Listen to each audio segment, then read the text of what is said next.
So here we have the Kia Sportage on a 69 plate. I'm going to start off by showing you around the outside of the car, and then we'll hop in and run through some controls on the inside. But from the outside, you can see it's a 5-door car with alloy wheels and tinted windows. Let's start off inside the boot and then work our way around the rest of the car from there. As we approach the boot, you can see we have reversing sensors. This car's also got a reversing camera, plenty of boot space as well, along with that 60-40 split folding rear seat should you wish to increase this space even further. And then underneath this tray section, even more space if you need it.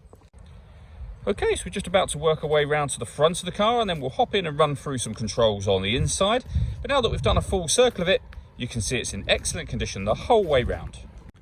Just briefly before we climb in, I think it's well worth seeing the interior from this exterior point of view. There's plenty to run through on the dashboard, so let's hop in and we'll do that now.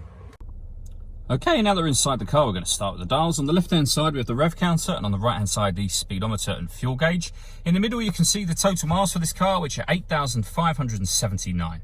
Above that, we have a digital readout for the speedometer. You can change the information displayed there using buttons on the steering wheel. So we're on the driving data menu at the moment.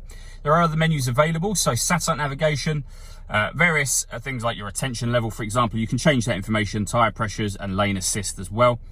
And the user settings, and then back round to the beginning again. If we back out to the steering wheel, on the right hand side of the buttons I was using just a moment ago, along with cruise control and speed limiter. On the left hand side, we have stereo controls through the middle, phone controls at the bottom, and at the top they include voice activation for your phone.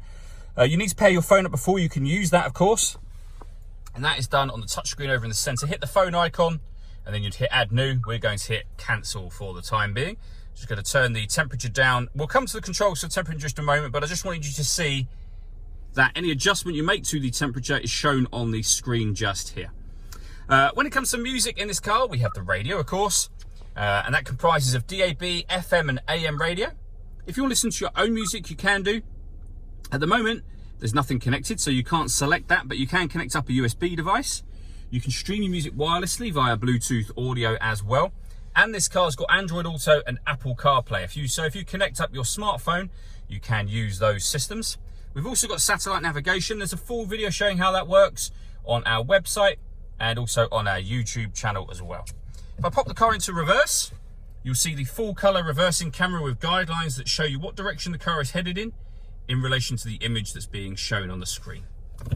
Working our way down, we've got buttons so that you can access things directly on that screen should you wish to, rather than using the touch screen. And then below that we have the dual zone climate control, so you can adjust the passenger temperature, and as I mentioned, the temperatures show up on the screen up here, and you can adjust the driver temperature. You can increase and decrease the fan speed, determine where you'd like the air to be distributed.